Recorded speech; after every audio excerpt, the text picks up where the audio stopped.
Hi, I'm Rashonda. I'm the creator of this YouTube channel as well as the artbyro.com website where you can find over 200 art and drawing tutorials.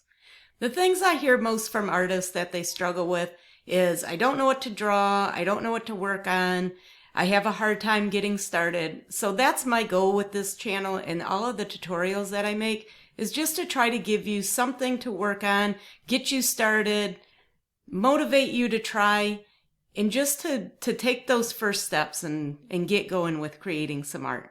So I'm glad you're here with me today. We're going to be drawing a stained glass window with a sun design in the inside.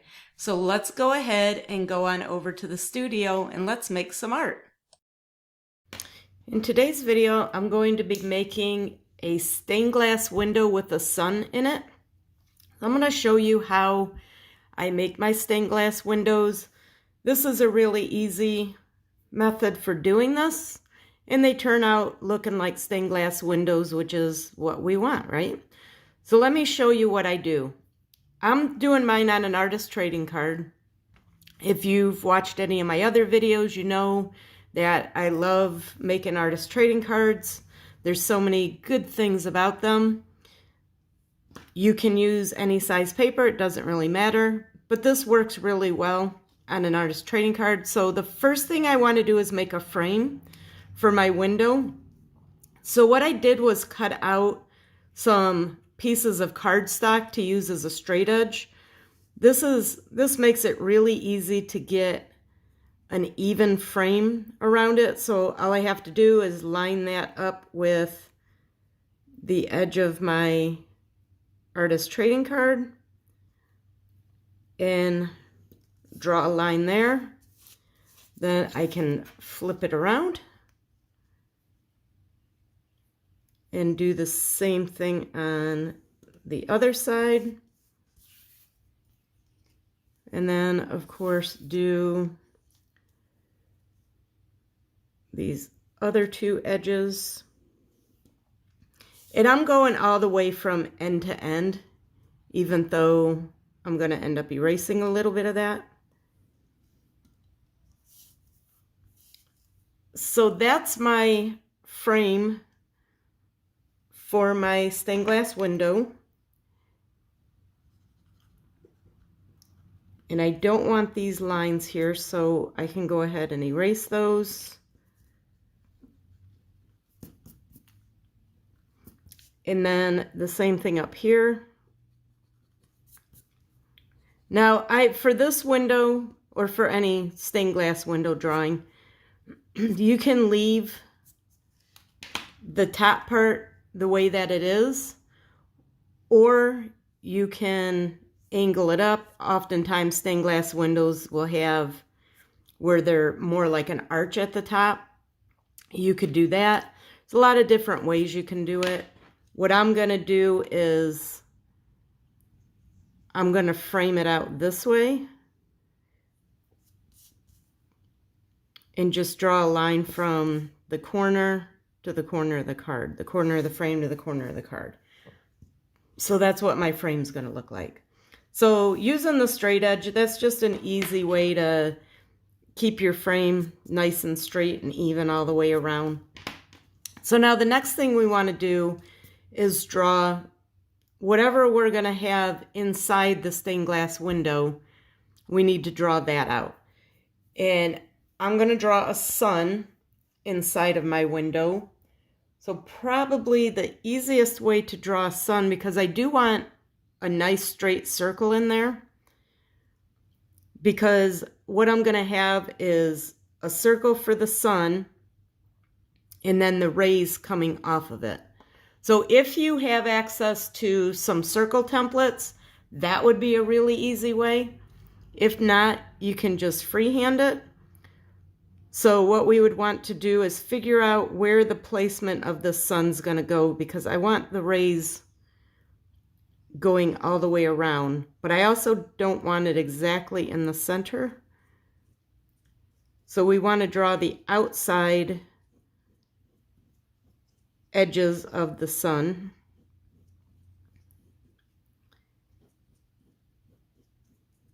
And then because it's stained glass, I want to put another circle inside. Now if you had a circle template, that would make this a lot easier to keep this nice and straight.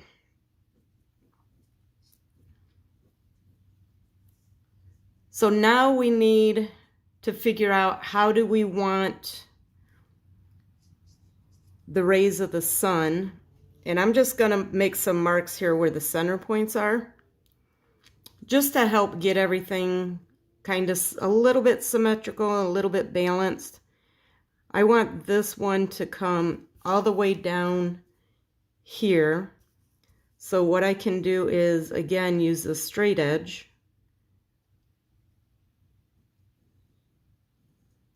Draw that down. And then this needs to come to a point. So we want it to come to a point here. And we want it to be even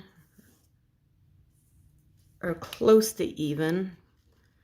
Move that over a little bit.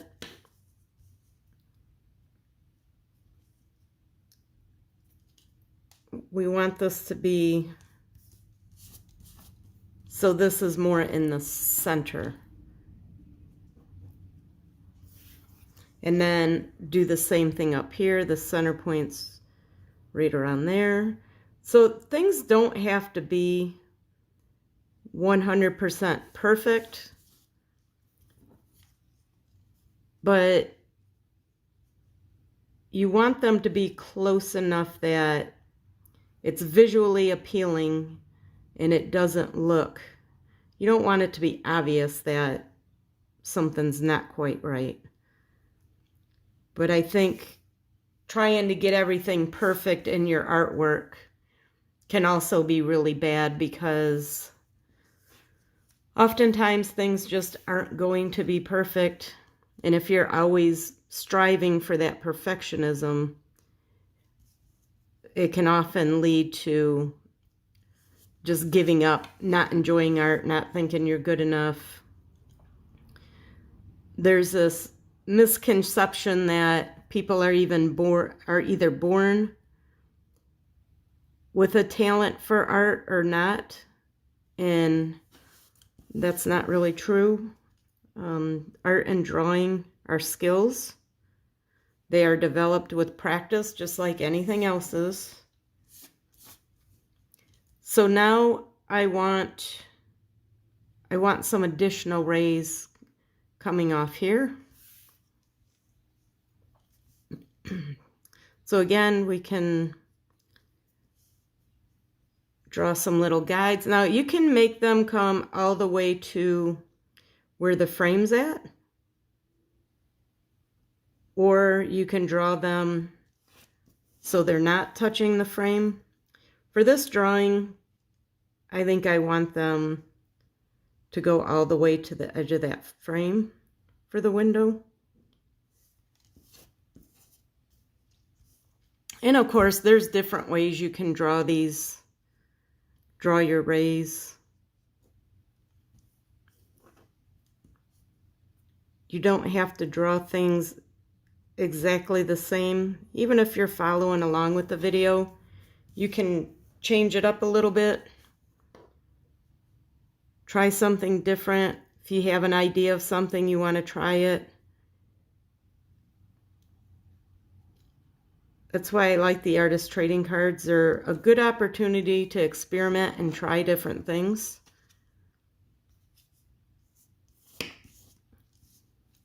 And these stained glass windows are a lot of fun to make. They're pretty relaxing, especially once you get whatever the image is in the inside. Once you get that part drawn out, everything else is just geometric shapes, which personally I find to be very relaxing. Just breaking up the areas, and it's mostly just drawing straight lines once the image part is done.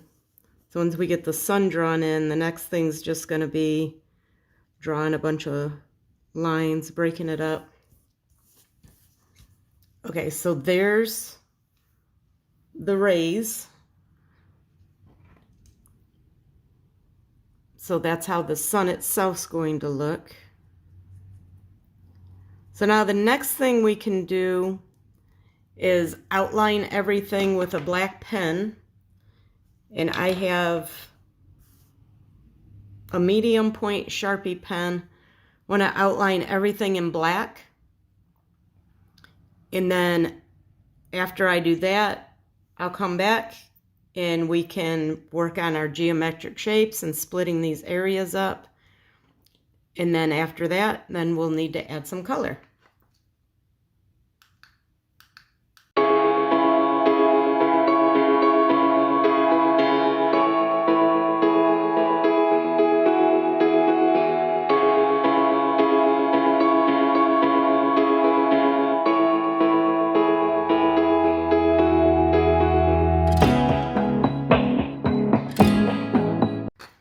Okay, so everything's outlined with black. Now you can put a heavier outline if you want. You can put thinner outlines. What I like to do is use the medium point for my frame and whatever my image is inside. And then I have a fine point that I can use to break up these areas. So there's a couple different ways to do the image itself. You can break up this background by adding lines in there to show the different pieces of what would be the colored glass in an actual window. And then leave the image itself not broken up, or you can add lines to both, break up both of them. And I'm going to do that with the fine point so that the image itself stands out a little bit more. And after we do this, you could always go back in and add more of an outline, make it darker. So I'm going to go ahead and I'm going to divide this up, the image itself. And this is going to be done just randomly. And I'm using my straight edge because I do want these lines to be straight. And I'm thinking a little bit about what I'm doing, but I'm not putting a ton of thought into it. What I'm doing is looking at how these different areas are, how big they are, and then just putting some lines in there. It doesn't have to be anything super deliberate.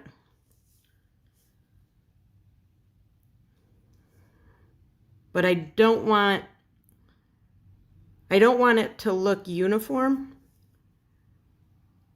So I'm not trying to create any type of intentional pattern or anything like that.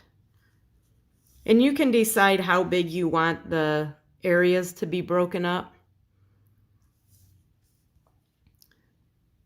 So I'm literally just going to do this for the entire drawing, including the background.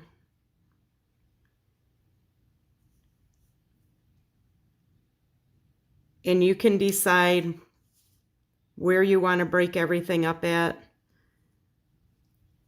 how big you want them to be. You don't want super small, especially like with this, with the artist trading card. It would be hard to get in there with the markers because the next step's going to be to color these in. And we need to be able to get the markers in there. We could use something different like colored pencils or pens or something like that, but my intention is to use markers on this, so I don't want them to be too small. So I'm going to go ahead and speed this up again, get this done. For the frame, what I'll typically do is just divide it up this way and put straight lines in between these angles. Or you can leave it. It doesn't really matter. Either way is fine. But I'm going to go ahead and do that, and I'll be back when that's finished.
Right, so now that I have everything outlined, and I did go over this outside edge a little bit because I want that to be a little bit darker.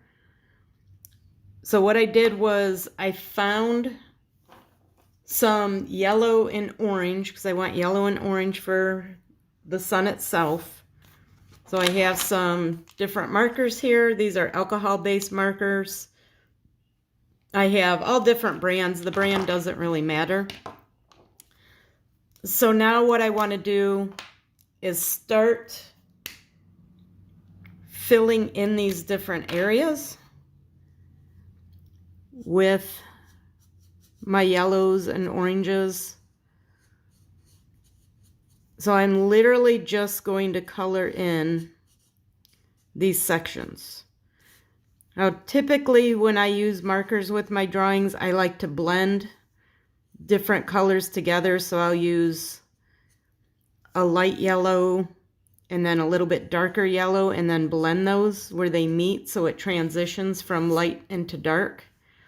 But for something like this, I'm just going to do just solid colors.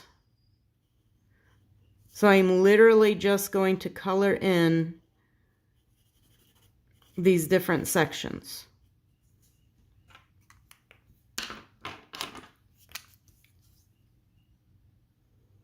Not really, there's not going to be any type of a pattern to this.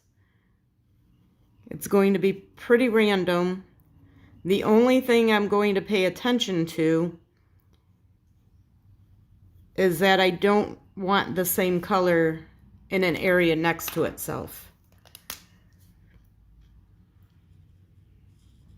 And you can do this with something other than markers. You don't have to use markers. That's just the medium that I prefer to use right now. At some point I'll probably get bored with using markers and I'll switch to something different. I'm just going to keep filling these in. I'll probably grab some additional markers. Right now I have 4 that I'm using, but that's probably not going to be enough the hard part about choosing markers for something like this is because it's so small. Some of my markers are a little too big, so I might have to get into some other packs of markers that I don't typically use. So when buying your markers, if you haven't really used markers for your artwork, but you think it's something you want to get into, the brand, if you're just like I consider myself a hobby artist. I create art just because I enjoy it. I find it relaxing. So I'm not trying to be a professional artist. I'm not an illustrator. I'm not trying to sell my artwork. I'm just creating it for myself. So for me, and probably for most of you, the markers that you would get, you don't have to get like Copic are really popular for professional artists and illustrators. But for me, it doesn't justify buying them because they're probably the most expensive, or one of the most expensive markers anyway. I can't justify spending that much money on a high-grade marker because it doesn't really matter for what I'm doing. So since I'm creating art for my own enjoyment, I can pretty much just use any type of marker and it's going to be fine. So don't get discouraged when you look at some of the prices of the markers, because you definitely aren't going to need those high-end markers unless your goal is to be a professional illustrator. If you're going to be selling your work and you need to make sure it's gonna last and the colors aren't gonna fade and all that, but you can use any type of marker. The point I was getting at, some of the marker sets that are like you get at the hobby stores are not the best markers to use. If you're using a name brand marker like Bic or Sharpie, or like these touch markers are pretty good. If you're using something that's more like a name brand marker, I don't think you'll run into any problems using them. I did find that with the off-brand that you get at like hobby stores or any stores that like Walmart or anything that might have a little section of art supplies, I found that those markers don't work real well. They tend to oversaturate the paper and then they bleed and it kind of makes a little bit of a mess, which I found out the hard way the first time I used them. But they will work for something like this where you're just filling the areas in. So I typically don't use those markers, but they do have a nice fine point on them, and they would work for just filling in solid areas of color like this. So the point I was making is I have a lot of different brands of markers. Some I use as my regular selection that I choose from, and some of them are in a closet on a shelf somewhere, and I don't pull them out very often, but I think I might grab some for this. So I'm gonna get those other markers because my regular stock of markers that I have, I don't have any that are small enough to fit into these little areas that are not the colors I'm already using. I also want to get, so since this is yellow and orange, I want to do cool colors, either purple or blue, for the background to make it, to kind of separate the two. And then something probably neutral for the frame. Like maybe some browns, tan. We'll look at that. And then fill in the rest of these. Get some purples or blues for the background, or maybe a combination of the two. And just finish filling this in.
I'm just finishing this up, doing the frame.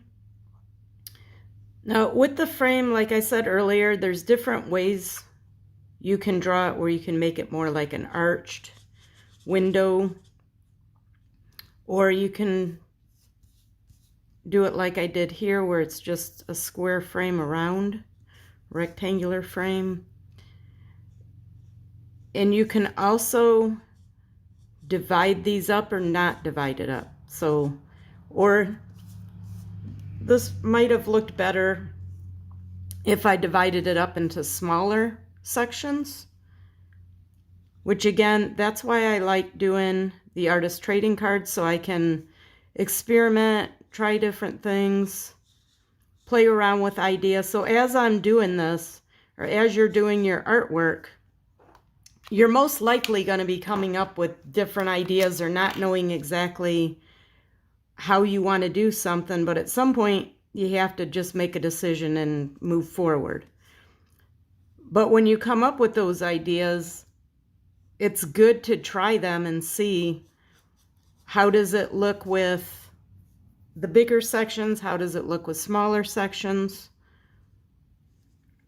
What would it look like if it is just a solid frame? Like, there's a lot of different things you can do.